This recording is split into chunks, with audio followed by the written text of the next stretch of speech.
I'm here with my good buddy, Jesse Jones, host of the Bourbon Showdown podcast. We just got done doing a fantastic show at his room here in Hendersonville. Is that still in Hendersonville or is that in a different place? Is Benton in a different... Hendersonville is up the street. We are Huntersville, and we did Ben 110 in Cornelius. There we go. See, I'm a North Carolina kid, but I still get lost with all of the towns sometimes. All the H's, it all runs together after a while. I just know Cherryville is Sherville. I just knew that for sure. But do you have a good tale from the road for us? Oh, my goodness. I feel like we've been doing this so long, there's probably quite a few. I think... When I think of the road, I think of not the rooms that you work, but the people that you're around, right? Yeah. And it's all about the promises. Hey, pup, put that whiskey down and pet my head. It's not about where you are. It's about all of the things. And I'm in Colonial Williamsburg. And I've had such fun shows. I've had a lot of fun shows. You're talking about fun shows. I remember I was in Roanoke, Virginia, and I was adopted by me and Kevin McCaffrey, and we're adopted by the mayor of fun. That was literally how he introduced himself, as the mayor of fun, and his wife, who was also there with him, and she introduced herself as he is the mayor of fun. Like, don't worry about me. I'm the secretary of fun. He's the mayor of fun. Last time I was in Roanoke, it was a Comedy Zone gig. They just opened the room, and it was the first week in there, and it didn't come with a hotel room, so I had to fend for myself. Ooh. Found a nice hotel right down the street from the location. I check in. I'm on the phone with my wife, and she hears a social worker in front of me checking in multiple homeless people because it was going to be cold that night. I was at the hotel that was so downtrodden and so out of business that they housed the unhoused when it got too cold there. So my wife immediately heard that and was like, "You lost booking privileges. I will be booking your hotels from now on." And don't worry about him. He's been here all night, but you guys need blankets, and you can cuddle with him. Cuddle with the Drew. Like, what room are you in? Warmth. That's where you could go if you need a hug in the middle of the night. Well, the mayor and his assistant of fun, they did show us a great time. They took us all over the place, but at some point in the night, it was like they felt like they had not done enough, and they were like, "You know who we know? We're friends with Screech. You guys want to know?" And I was with McCaffrey, and McCaffrey had worked with Screech on World's Dumbest. So McCaffrey very placatingly was like, "I know Dustin. He's a very nice guy." Like it was very, yes, you're right. Let's move on. And they were like, "Hold on, I'll FaceTime him." So the next thing you know, they've got Dustin Diamond, R.I.P., on FaceTime, and he's like, Hey, Screech, this is Jesse and Kevin. They're friends of ours in Roanoke. And he's like, "Hey, guys." And we're like, Hey, Screech, what's going on? You guys know the mayor of fun? We're like, "Yeah, we do." He's like, Cool. Enjoy the burgers. And then I was like, "All right, bye, Screech." I hope as he's like closing, he's like, "Run." They will wear your skin. And then sure enough, by the end of the night, they were like, "Who wants to get burgers?" He was just foreshadowing your completely. Like, I know where this is headed. It's like the serial killer movie where it's like, they will. You're going to end up in a pit, and they're going to be serving you burgers. Bishop turned to me one time. It was me, Lou, and Bishop on the road. And we were in Charlotte, and we did a show at, it was your room. We did your show. Are you talking the Hurricane show? Yeah. Afterwards, we're at a pizza place hanging out, and it was right down the street from our Airbnb. And these people were at the show, and they were at the pizza place, and they caught somehow... Before we know it, we're in the backseat of their car going somewhere. And Bishop just turns to me, and he's like, "I didn't know this is how we'd all die." And that was just stuck with me. And I went from having a good time to, these fans are just hanging out, to, we're gonna die. Are we going to die? And I think they just ended up dropping us off at our Airbnb. Like, I don't even think they didn't take us on an adventure or anything. But Bishop just stone cold turned to me like, I didn't think this is how we die. And he's got the ability, like, Bishop can go from jokey to real. He strikes the fear in your heart, man. The first time I met that guy, he handed me a gun case and was like, we might need this tonight.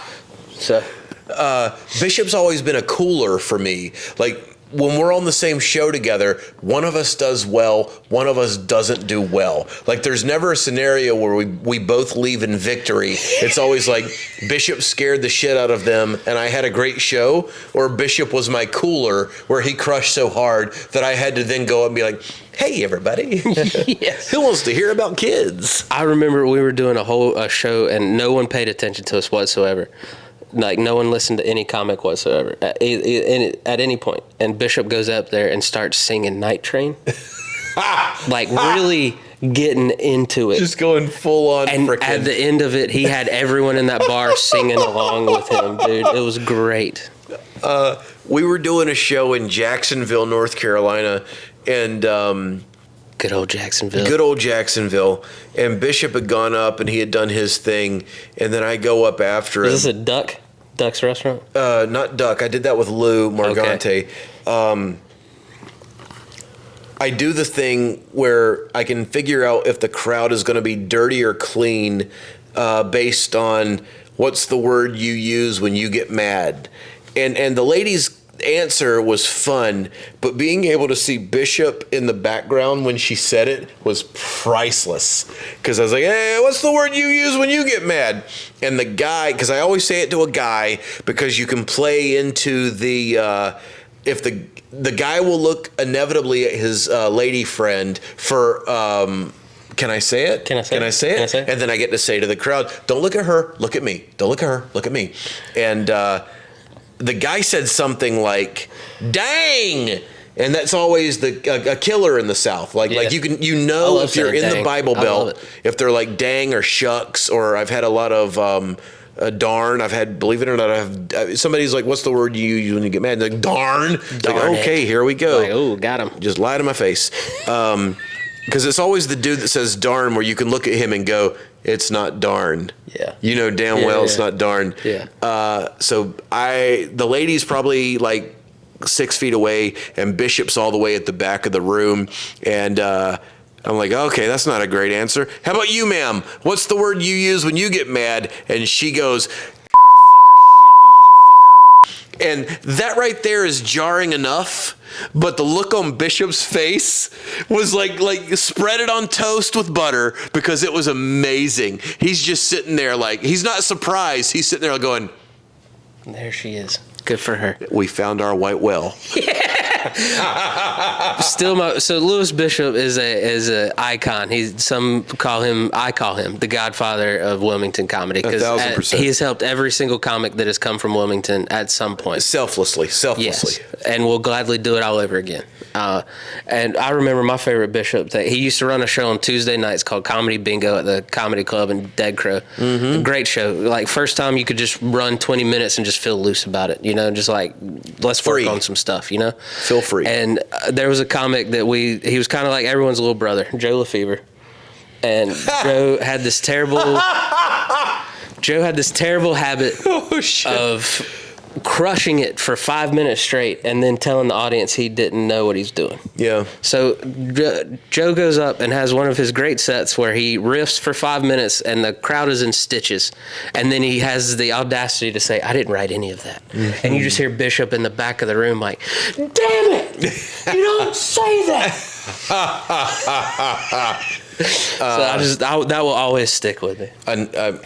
Joe Lefevre, another Bishop and Joe story. He had the thing. He had the cup. What was the competition at the Lazy Pirate? Oh yeah. The Carolina Cup. Carolina Cup. So was Joe around? Joe has brought his parents to the Lazy Pirate for the Carolina Cup, and Joe proceeds, and I think Bishop had brought me in to be like, if this goes horribly wrong, you can headline to bring it back from whatever they do. And Joe brings his mom to the show and proceeds to tell this super embarrassing story that I don't remember. Like, you know when you don't remember the exact story, but you remember it involves... Just how embarrassing it was. It's like, it involved his balls and something. With your mom there? With your mom there. With your mom there?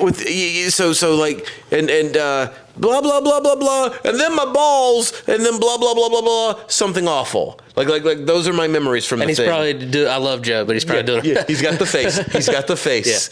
Yeah. And then Lewis, knowing exactly what he's doing, does no time in between Joe and me, and he's just like, Jesse can't wait. Chop this apart. Come on. like freaking like the Beatles.